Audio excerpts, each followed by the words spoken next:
Hello everyone, this is Jason for Primetime Aquatics, and in this video we are going to be looking at the pros and cons, the good and the bad of a 125-gallon aquarium.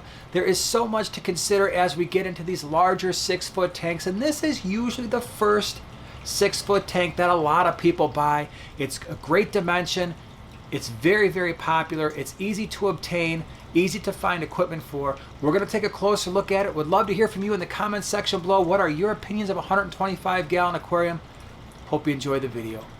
So in this video, I am going to show you 4 of our 125s. We have 4 in the fish room, and what's going to be kind of cool is I'm going to show you the progression as they started to fill in over time. A lot of times we're starting with these 125s and they are a little bit barren, and then the plants and everything fill in. So let's talk about some of the advantages of a 125-gallon aquarium.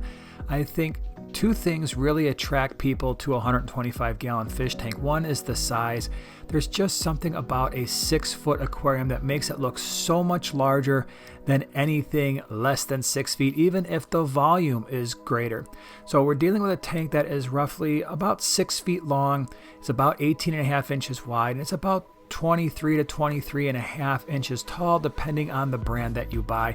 So you're getting a lot of space, and I think what attracts people to a 125 really is the stocking options. Now, we've done a video on stocking options for a 125. I will put that in the upper right hand corner as well as in the description below. If you're looking for a lot of cool and unusual options for a 125, that might be a video to watch. But that is certainly one of the things that I think attracts people most, is all the different types of fish you can put in it. And not only that, but you also have a lot of different options when it comes to aquascaping. You can use larger rocks, larger wood. If you're using plants, pretty much all the different types of plants that are out there are on the table with a 125-gallon aquarium. So many different options. It is a large volume of water, and therefore it's going to be a little bit easier to stabilize water parameters.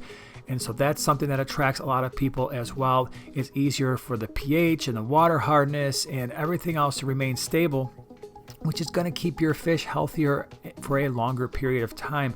I think one of the other things that's cool about a 125 is you can still find them as kind of a kit. So you can go to some of your big box stores and you can still find the tank, the stand, the lights, and get all that, the lids, and get all of that stuff in one package. It just makes it a little bit easier to put everything together.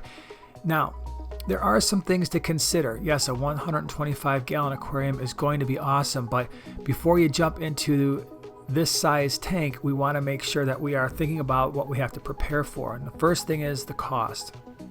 Even with a kit and even on sale, usually with the stand, the tank, if you can find them on maybe a Black Friday deal, you might be able to find them for around $400 or so. Normally, you're probably looking at closer to $600 brand new for the stand, the tank, and the lights. Now, can you find them individually, the tanks themselves, for a little bit less money? Sure. Can you build your own stands? Absolutely. In fact, we did a video on building a double stand for a 125. I'll put that in the upper right hand corner as well as in the description below in case you are interested in doing that. It can save you money, and of course it's always fun double stacking 125s like we've done in our fish room. Now, there's more to cost than just the initial cost of the tank and the stand. You have to think about all the other equipment that's going to go into this tank, including the hardscaping. So for instance, with a 6-foot tank, a lot of times people are going to use more than one filter. In all of our 125s, we are using a combination of filtration, and you'll see this throughout the video. We've got a couple of sponge filters, one on each side, and then a hang on the back filter that's really removing a lot of the water column detritus and stuff that would be floating in the water. So for us, that works for pretty much all the stocking levels that we have. Now, for again, most people, you're probably going to be looking at least 2 hang on the back filters, maybe multiple sponge filters. Now, maybe if you've got a really large canister filter like an FX4, that may be sufficient for a 125 and probably will be, but that filter is also expensive.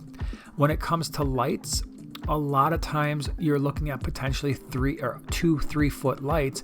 Now, yes, there are lights that are made in 6-foot lengths, but still, it's going to be more expensive than illuminating a smaller tank because you have that 6 foot of length.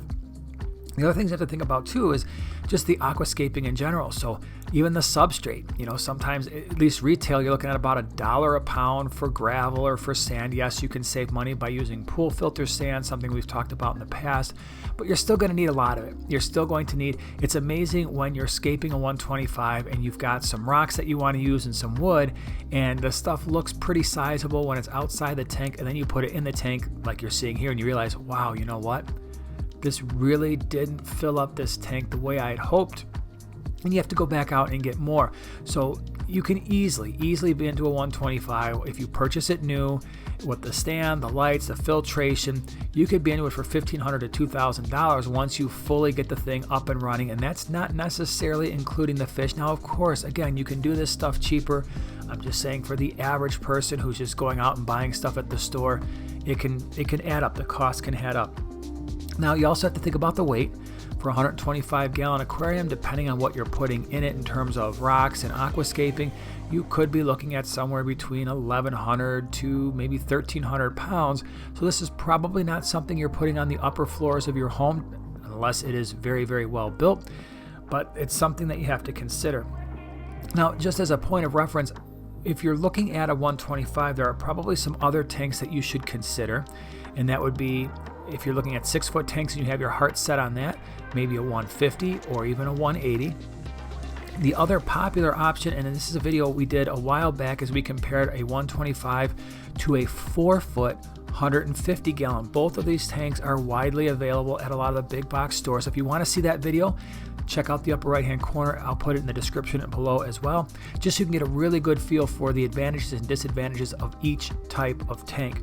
But there are some options. The 180 is a good option as well, same length, but it's wider. It's 24 inches wide instead of 18.5. But again, even more cost is involved. Usually there's no kits for those either, so you might have a little bit of additional challenges there. Now, the other thing you have to consider with the 125, of course, is you're going to need 6 feet of wall space. So it's going to take up a lot more space than some of the smaller tanks that you may have kept or have considered in the past. So as long as you've got the wall space and you really enjoy fish keeping, that might not be a bad choice for you. One thing I highly recommend, and this is something that is easily overlooked as we start getting into these larger tanks, make sure you have a quarantine tank. It gets really, really expensive and very, very stressful when you introduce disease, like maybe something like ick, into a tank that has a large volume and potentially a lot of fish. The last thing you want to do is run out to the pet store, grab a few fish, throw them in your established 125-gallon tank. They bring in something like ick or some other type of disease, and now not only are those new fish sick, they've gotten everybody else sick. And then if you've got a planted tank, you've got all kinds of complications. And believe me, when you are dumping in ick medications or other types of medications into 125 gallons of water, you're going to go through it very, very quickly. It gets really expensive very fast. So I can't say it enough. Highly recommend, if you're going to get a 125-gallon aquarium, have a quarantine tank, put your fish in that tank for 4 weeks, watch them. Again, that video in the upper right-hand corner as well as in the description below will give you a lot more information as to how to properly quarantine fish so you don't introduce a disaster into your new tank. So the bottom line is this: if you are looking for an amazing tank that is really going to catch a lot of people's eyes, a 125 that is 6 feet long may very well be that tank. It can provide a lot of enjoyment as long as you are well prepared for the cost and even the amount of time it's going to take to maintain a tank this size. Again, with that kind of volume, the days of using buckets to do water changes is probably going to be gone. You're going to have to figure out other ways to do water changes, because when you're doing a 30% water change on 125 gallons, you start adding up the number of 5-gallon buckets you're going to be carrying. That can be a real big pain, and that can prevent people from doing the maintenance in the first place, and that can mean that your 125 is not in good shape for the fish. So you're going to be spending some money, you're going to be spending a little bit more time, you're going to be dedicating the wall space, and the inhabitants, you're probably going to have more of them. As long as you love fish keeping, as long as you know what you're getting into, this can be a really enjoyable experience. The 125s are probably my favorite size fish tank that we have in our fish room. We have 4 of them. They are both double stacked and absolutely love them. Hope you enjoyed the video. Would love to hear from you in the comments section below. Have you kept a 125. Did you like it? And again, by the way, if you want to see the stocking options, check out the video in the upper right hand corner. If you want a good comparison of a 125 and a 4-foot 150, check out that video in the lower right hand corner. Appreciate you being here, and we will see you in the next one.